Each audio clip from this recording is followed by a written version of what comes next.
This is an update on the medical advocacy video I did yesterday I did it before I spent half the day in the Mayo Clinic emergency room with a friend. I'm Dr. Patty Barch. I'm a traditional naturopath, founder and owner of Naturally Unbridled Wellness and naturallyunbridled.com, where we focus on wellness solutions, not disease management. This is Down the Ridge with Dr. Patty. This is not medical advice. It's for entertainment purposes only. Nothing I say is true. Don't listen to me. All right. As I mentioned yesterday, I have a friend who has been going through some significant health issues requiring medical care.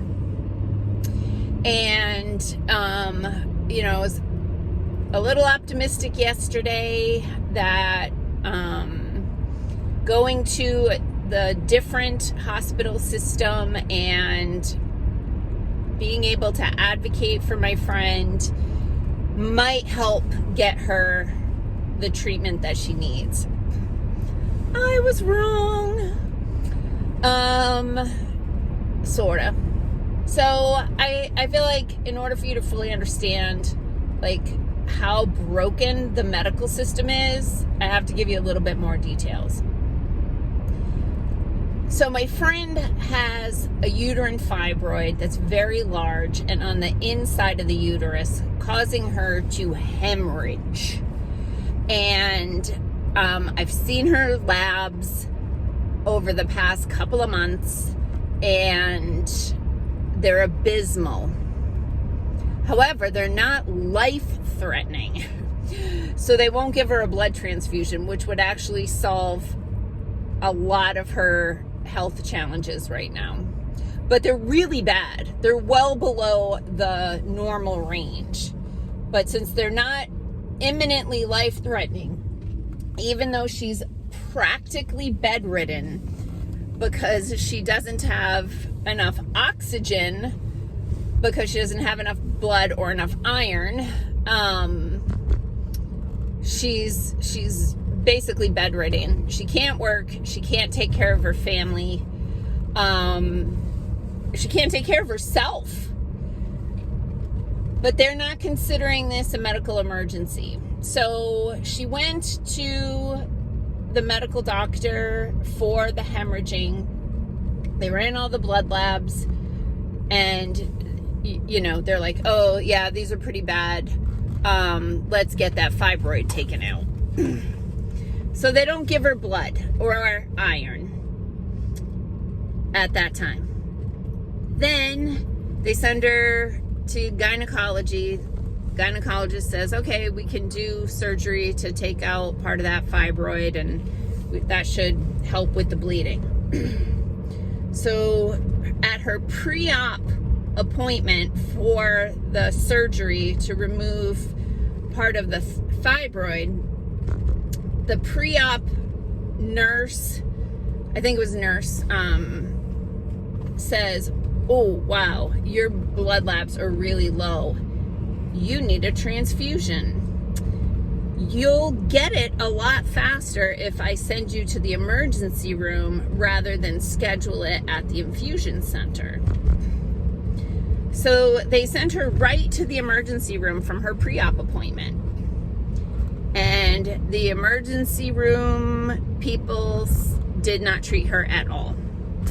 No blood, no iron. So then a few days, she still feels like death. A few days later, goes in and has surgery. When she already has low blood volume, she has surgery. But the type of surgery, wasn't high risk for bleeding. So, probably minimal blood loss during that surgery that was hopefully going to stop the uterine hemorrhaging. So a couple days after surgery, she meets again with one of the doctors. I can't recall if it was primary care or the gynecologist at this point, but they determined that she now has an infection. And different doctors, I think it was 3 different doctors, told her 3 different things. One doctor said she had a bladder infection, one doctor said she had a kidney infection, and one doctor said she had a post-op infection. Regardless, they gave her an injection of antibiotics and a prescription for antibiotics, and she had a referral to meet with the blood doctor. She meets with the blood doctor, who walks in the room and starts talking about how she's, the baby is taking all your iron. And my friend is there, like, what? And her mom is there, and they're like looking at each other like, what is she talking about? And she said multiple things about the baby, till my friend says, do you think I'm pregnant? And the doctor goes, you're not pregnant? And she's like, no. So then the doctor looks at her chart and sees like, oh yeah, you just had fibroid surgery. And she looks at the labs and she decides that my friend needs an iron infusion. Great. Something, right? And then a little while later, after asking a bunch of questions, it comes to the awareness of this doctor that my friend has also been diagnosed with an infection and has been put on antibiotics. And now says, oh, you can't get the iron infusion while you're on antibiotics. So you can't have it for 2 more weeks. So for 2 weeks, she's supposed to continue to feel like death. And she said, yeah, they gave me an injection in the doctor's office and they gave me a prescription. So the next time she talks to that doctor, she says that she tried taking the prescription, but she threw it right up. She couldn't keep it down. So she hasn't been taking the antibiotics.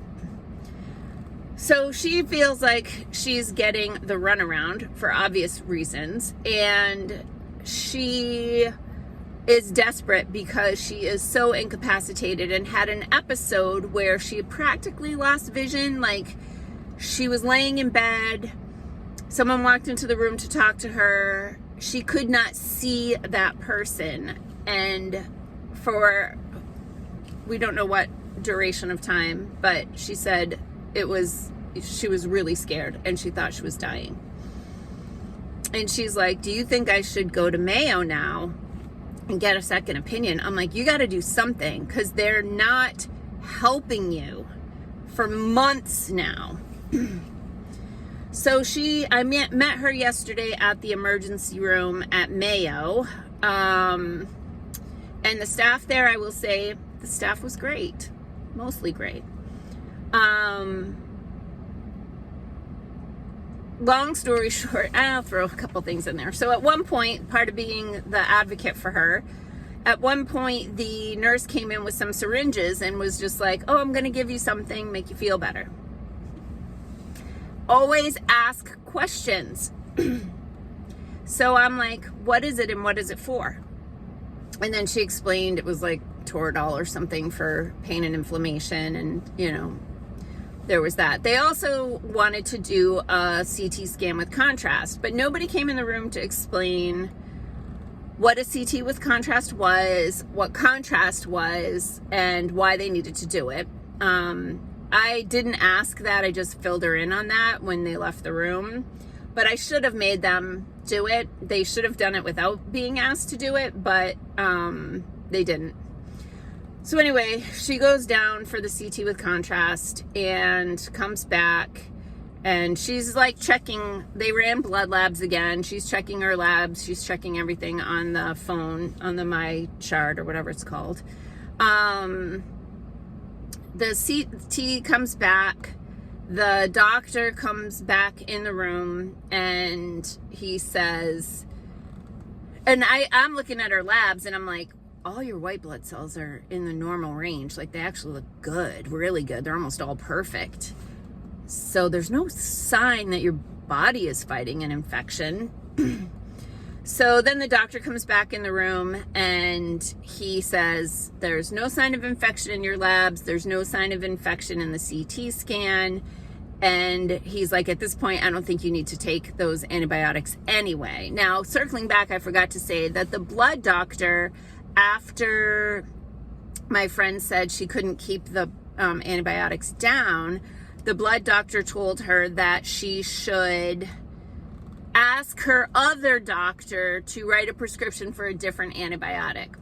3 or 4 times, the blood doctor says, get your other doctor to write you a different prescription for antibiotics. Now, this is a licensed medical provider who has a prescription